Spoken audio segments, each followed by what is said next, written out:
Hello,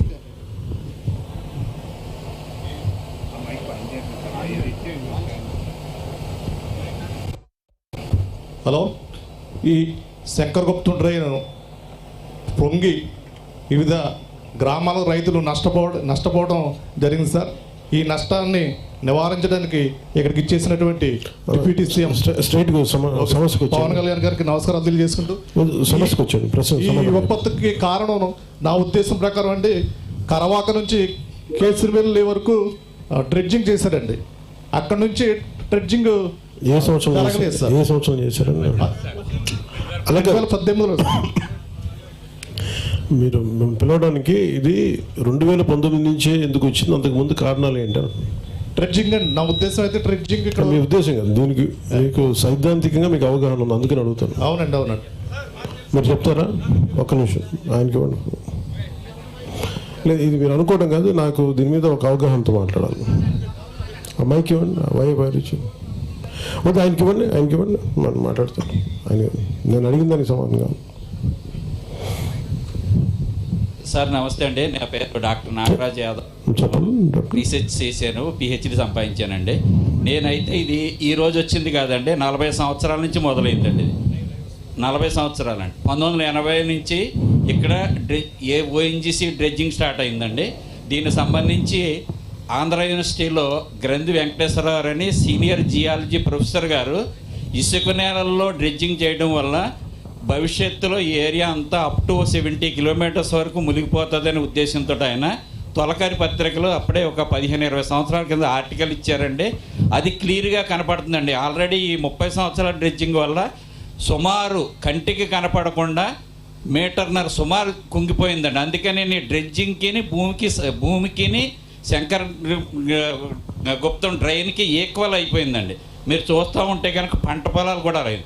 రెండోది ఏంటంటే మా దురదృష్టం ఏంటంటే పంట పొలాలన్నింటినీ కూడా 1994లో ఈ ఉప్పు నీటి రొయ్యల చెరువులుగా మార్చి ఈ పంట పండాలన్నింటినీ కూడా లీజుకి తీసుకొని పూర్వపు కొలతలు 3 ఏంటంటే మైనర్ డ్రైన్స్ వచ్చేటప్పటికి బోత్ సైడ్స్ 3 మీటర్లు అడ్డకట్ట ఉంటుందండి. మెయిన్ డ్రైన్స్కి వచ్చేటికి 5 మీటర్లు వెడల్పు ఉంటుంది.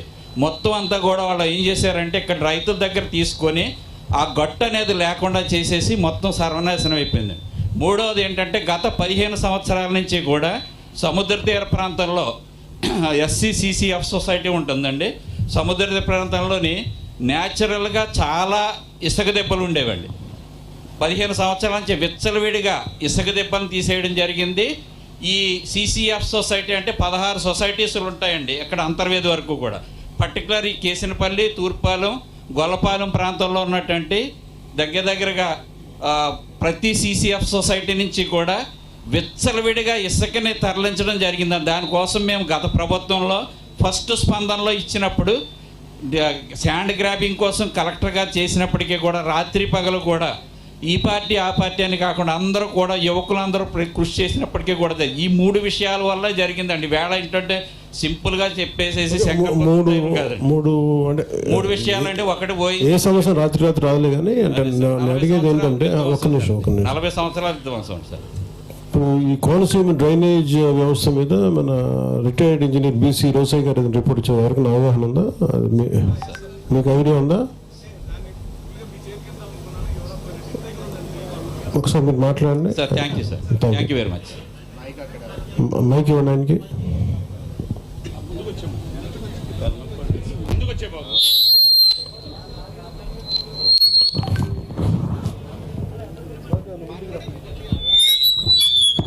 కాదు, నువ్వు ముందుకు వచ్చేసి అలా రమ్మని చెప్పి అలా వచ్చామా? కాదు అక్కడికి వెళ్ళాం, అక్కడే మాట్లాడు. అక్కడ మీరు అక్కడే, ఆయన అక్కడే అలా వచ్చేయండి.